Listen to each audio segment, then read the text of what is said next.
ladies and gentlemen, we are live. Yes, we are.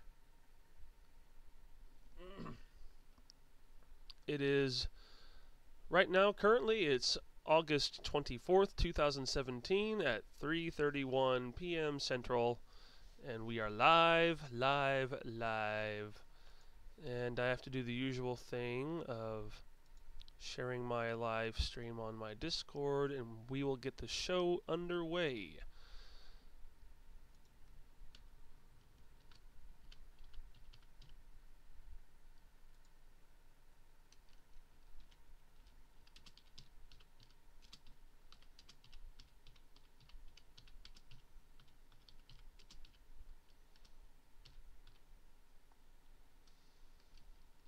It was just a few seconds, folks.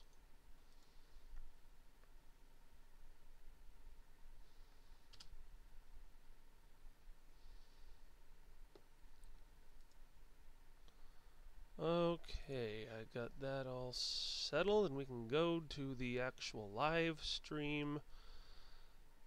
There we go. We are now officially underway. I will also share this to my Twitter.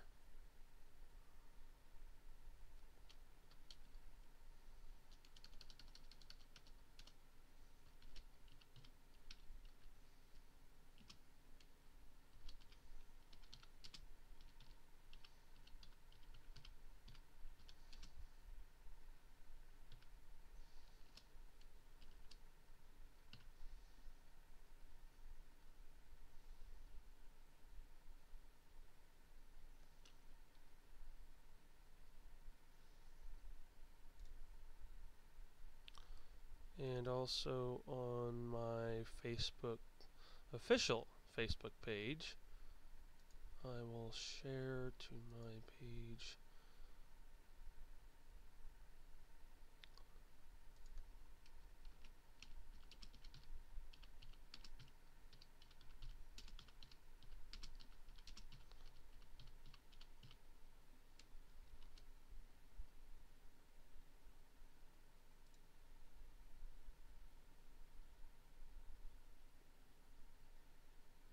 Alright, we are now getting officially underway with this week's episode of Let's Talk.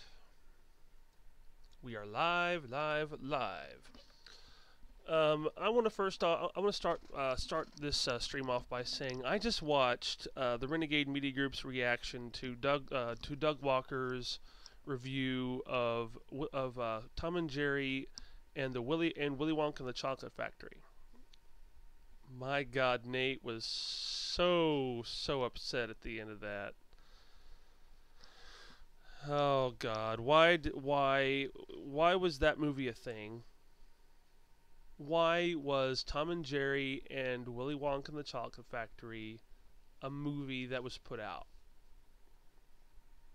Can anyone tell me why? Because I'd like to know. That it was just mind-boggling as to how bad it was. It was a Tom and Jerry movie just set in the background of the original Willy Wonka and the Chocolate Factory movie. That's all it was. Much like, well, just go and see the just go to the Nostalgia Critics YouTube channel and look for it. It's worth the watch. And there's only one good scene in that entire movie, and Doug Walker goes into full detail of that movie. Also, there have been lots of rumors and reports going out about Matt Reeves' Batman movie, about how his movie with Ben Affleck starring as Batman is only going to be is not going to be canon to the whole overall story. It's just going to be its own standalone film. And this is straight from Matt Reeves, that it's just going to be a standalone movie. It's not going to be connected to the DCEU, but Earlier today, there was a report of Matt Reeves actually trying to trying to change what he said. That it's actually part of the DCEU. That he misspoke. That his words were taken out of context or whatever. But I'm honestly kind of upset with the whole thing behind Batman because they've gone through so many writers and it's having the same problems as the Flash movie, which now has an official title called Flashpoint. And also, Michael Simmons, I think it's Michael K. Simmons. I'll have to look that up. But one of the actors for the Han Solo movie will not be able to go back and shoot to do the reshoots. Yeah, it's Michael K. Williams has been cut from the Han Solo movie due to the massive reshoots that are going on right now with Ron Howard directing. And the whole thing with Michael K. Williams is scheduling conflicts. That's the whole reason why Michael K. Williams was cut from the Han Solo movie, was because he's booked to do another movie until November, and he won't be available for the reshoots that are taking place right now to change the overall tone of the movie. Basically, what Ron Howard is doing is making a brand new Han Solo film and changing up what the previous two directors did. And the same thing is happening with Justice League with Joss Whedon. Joss Whedon took control of the Justice League film, and he's changing the entire movie up as well. He's changed the ending. He's changed the overall tone of the movie. Basically, the whole dark and gritty tone that Batman v Superman had is not going to be in Justice League. Basically what they're doing is setting the same tone that Wonder Woman had. The overall tone of the Wonder Woman movie was perfect. It had just enough upbeat moments to counteract the dark and gritty moments. And that's what they're going to have to do with Justice League, and with Joss Whedon taking control, and Jeff Johns with Jeff Johns officially in control of the DCEU, and with Joss Whedon now in control of the Justice League movie, they're going to completely abandon their whole dark and gritty direction. And from what I've been reading, the ending of the movie has changed. From what I'm hearing, there's also rumors going out that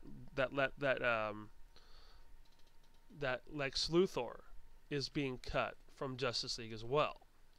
But that's just the rumors I've been hearing. Oh, by the way, hi Bone Jabber, how you doing?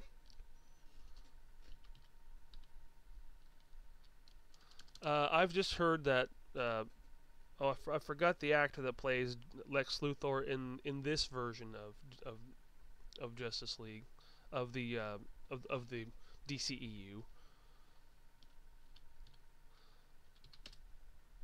But I'm looking him up. Jesse Eisenberg. From what I've just been reading, it just seems like Jesse Eisenberg has been cut from the Justice League. That's just rumors I've been hearing and reading.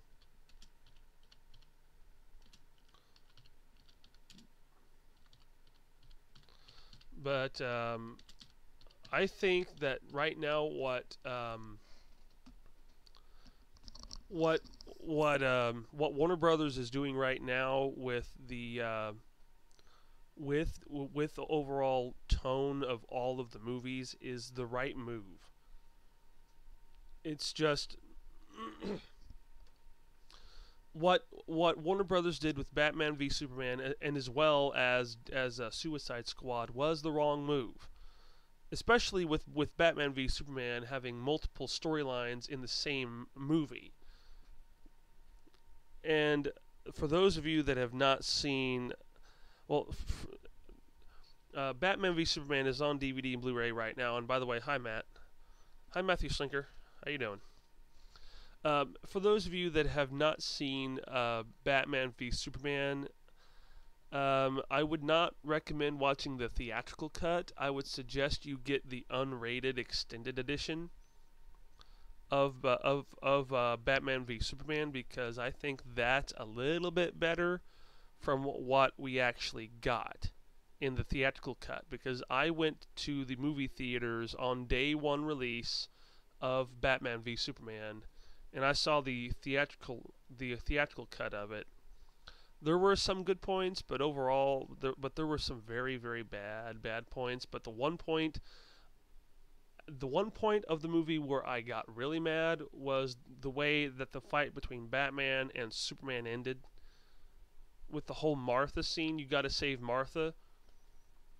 That all of the trailers that were building up this fight between Batman and Superman in Batman v Superman all turned out to be false advertising.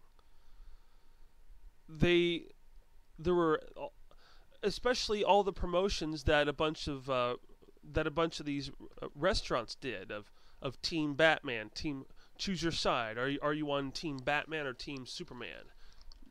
No side won. The way that, and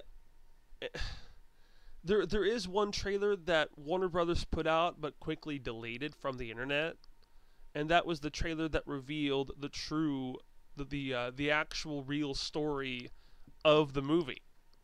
It wasn't that trailer. That trailer that Warner Brothers quickly pulled from the internet had Doomsday in it, and when I saw Doomsday, I got a little excited.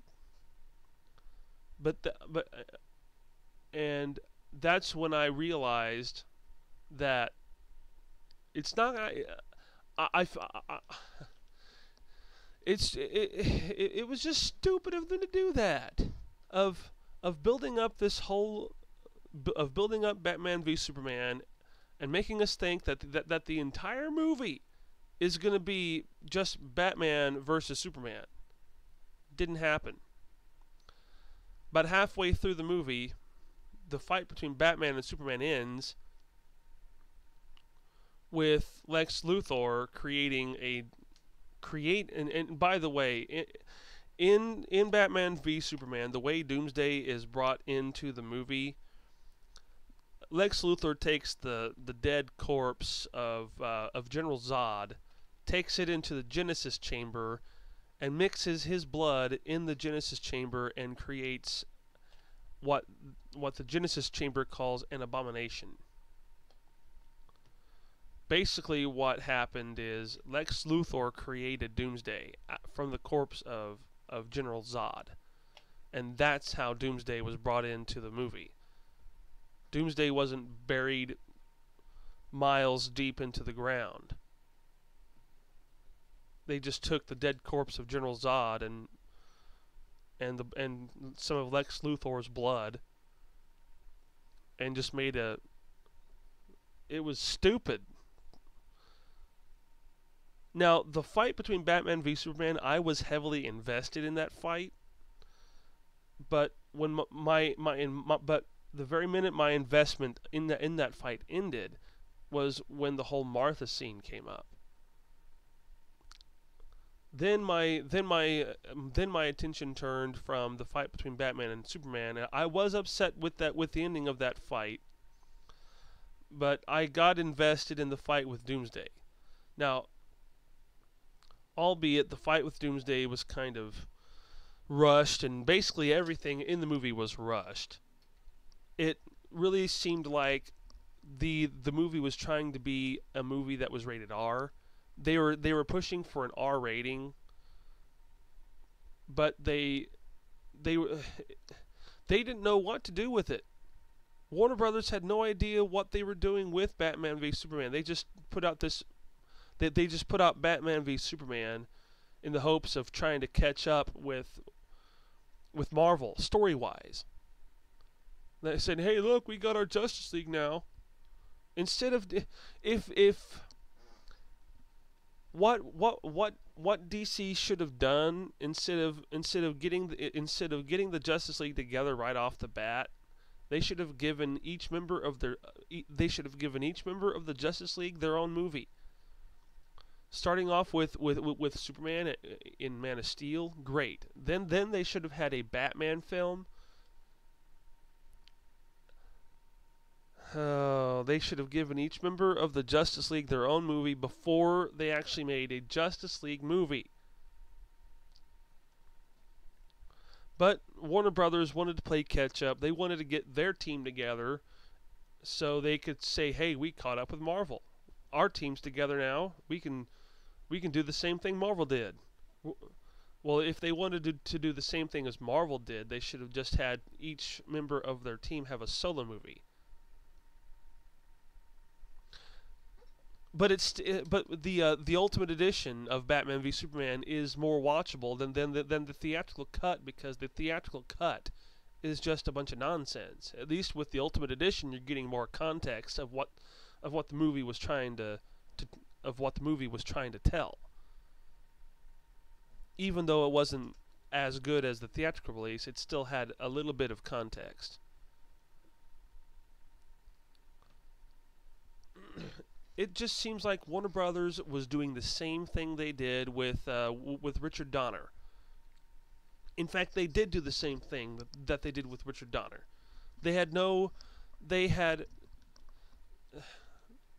All they wanted to do was make something for the fans. They weren't really interested.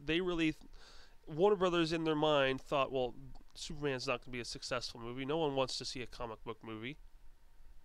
And that's what they thought back when they first made the first Christopher Reeve Superman. They had no hope in the movie being successful. They just put the movie out because it was just something that they would give the fans.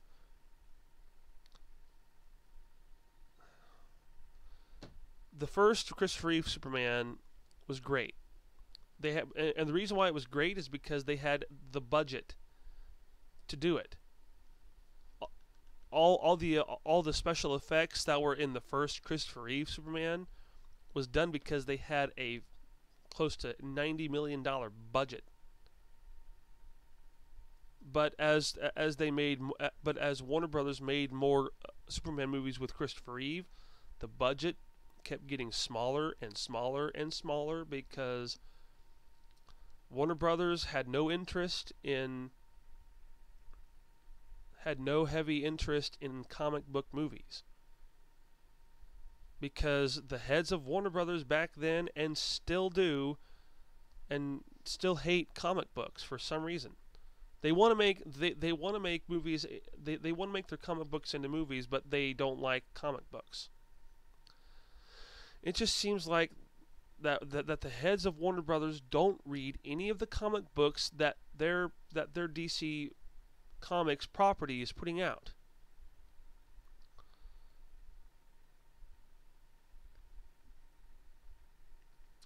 But hey, at least Disney, at least Disney, when Disney purchased Marvel, at least Disney had the forethought of staying out of Marvel's business.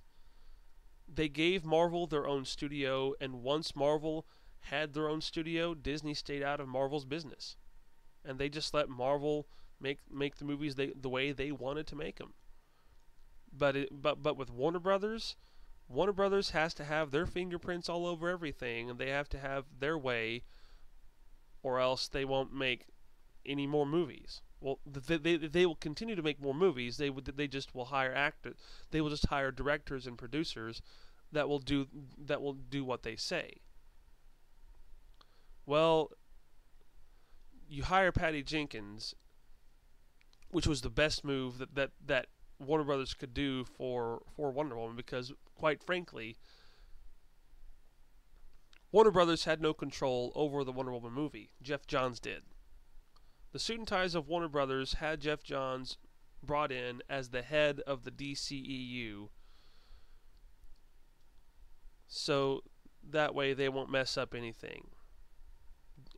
Patty Jenkins would not let the suit and ties of Warner Brothers into the editing room for Wonder Woman. And Patty Jenkins has been attached to the sequel for Wonder Woman, and I'm very excited for it. To be honest, I'm very excited for a Wonder Woman sequel. And to be very honest with you, I don't think they should do a Wonder Woman TV show. I really don't think so. I think you keep Wonder Woman. I think honestly, I think you keep Wonder Woman off the TV screen. Just keep her just keep her as a movie character, and not a TV character. Because all the momentum you have built for your movie universe will instantly deflate. Will instantly come to a halt once you have a TV character. Why do you think they haven't brought Kara Zor-El, which is Superman's cousin, into the movies? Is because they don't want to halt they don't want to halt the momentum that the Supergirl TV show has already built. That's why they won't bring in Martian Manhunter. They did bring in the Flash because, well, they have to have some way of time traveling, of doing time travel. But I really think that and the way that they're doing the Flash in the movies is completely different from what the Flash is on TV, which I think is probably for the best. And for those of you who have this big idea of bringing the actors from the movies into the TV show, bad idea. Once you bring in characters, once you bring in the actors from the movies into the TV shows, that ties up the TV show creatively. That really ties them up. That ties their hands up, where they have to wait for the next movie to be released before they can actually write another script for the TV show. Which is what Agents of S.H.I.E.L.D. did. Agents of S.H.I.E.L.D. brought characters from the movies, and that tied up their TV show to the whole storyline of the movies. And that's why Agents of S.H.I.E.L.D. is doing bad right now. That's why the ratings for Agents of S.H.I.E.L.D. are abysmal. The only episode of Agents of S.H.I.E.L.D. that I saw was the first episode, and I hated it. I hated it so much. And I think that's why NBC canceled Powerless. It's because they knew that if they continued to reference the movies as much as they did, that their hands would be tied, and eventually their hands were tied because they kept referencing the movies. They kept referencing what happened in the movies, and that just tied up everything to what the storyline was in the movie, which made it a bad TV show. And I really see why Powerless was canceled. It's not only because the ratings were bad. It's because the creative writing was tied to the movie universe. And I did see the Adam West episode, the unaired Adam West episode of Powerless. I didn't think it was that good either. I'm glad they did something with Adam West, but I'm also happy that didn't get aired on TV. I'm glad that they put it on their YouTube channel and not on regular TV, because I thought that episode didn't deserve to be on TV, and I think the heads of NBC thought the same thing too. That as bad as Powerless was, I think they just had to end it. Because quite frankly, I don't think that type of show does belong on NBC. I think NBC should just stick to what they've done. Just keep doing crime dramas and all that. NBC is a great. Don't get me wrong. I like NBC. It's just that their their track record of superhero shows is not great. But their track record for crime dramas is off the scale with the Law and Order crime dramas and Blue Bloods. Well, Blue Bloods is a CBS show that does air periodically on NBC in reruns, but still, NBC has a great track record for crime dramas. And I may have to end this live stream early because I think I heard. I don't know. I will be ending this live stream here in a little bit, because here in a little bit my 7-year-old niece is going to be coming back from school, and this live stream is going to be a short one. So yeah, I just thought I'd just do this every Thursday. I'll be doing every Thursday is when I'll be doing live streams, and don't forget that on September 14th I'll be doing my fan commentary of the 1981 horror film Evil Dead. So be sure to have your copy of the Evil Dead ready for Thursday, September 14th for that fan commentary. And I will not be showing the I will not be putting the and the reason why the reason why you're going to have your own copy of the 1981 movie Evil Dead is because I'm not going to show it on screen. I'm not going to play any audio from it. The only thing you're going to hear on September 14th is me talking. That's going to be it. Because if you want to see the movie, you're going to have your own copy. I'm not going to be like these other YouTube channels that do fan commentaries and show the actual footage. I'm not knocking these other. I'm not knocking these other channels. It's just I'm trying to curtail all the whole pirating thing. I just like for you guys to contribute to the movie studios that worked more specifically with the Evil Dead. With the first Evil Dead, the budget for that movie was not that big. I think it was David Goyer's first movie, in fact. Let me see.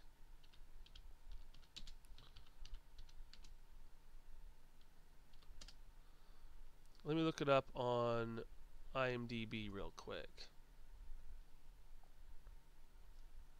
It was Sam Raimi's first film. It was Sam Raimi's very first film, and I think the budget for that wasn't that big.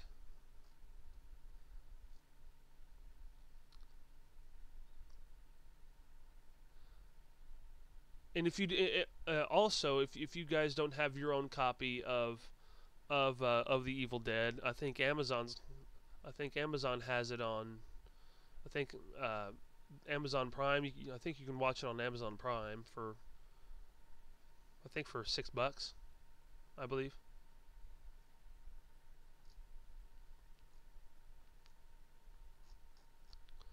But anyway, I'm going to end this live stream here. It was great having all of you tune in today. Be sure to like and subscribe to my YouTube channel. I need to get to 100 subscribers to get a custom URL. So the more subscribers I get, the more chance I have of getting a custom URL. Because right now I'm only at 14 subscribers. I need to hit that 100 subscriber mark to get a custom URL. So be sure to click the like button. Click on that like button and share Share the once the live stream ends, it'll go into processing, and the live stream will automatically go up onto my YouTube channel. So just like, subscribe, and also once you hit that subscribe button, click on that little bell right next to it. Once you've clicked on that subscribe button, click the bell. That way you'll get all. That way you'll be able to be notified here on YouTube once a new video gets uploaded, or if I do another live stream. So I want to thank all of you for tuning in. I'm BroncoBilly405, and I will see you guys next time. See you later.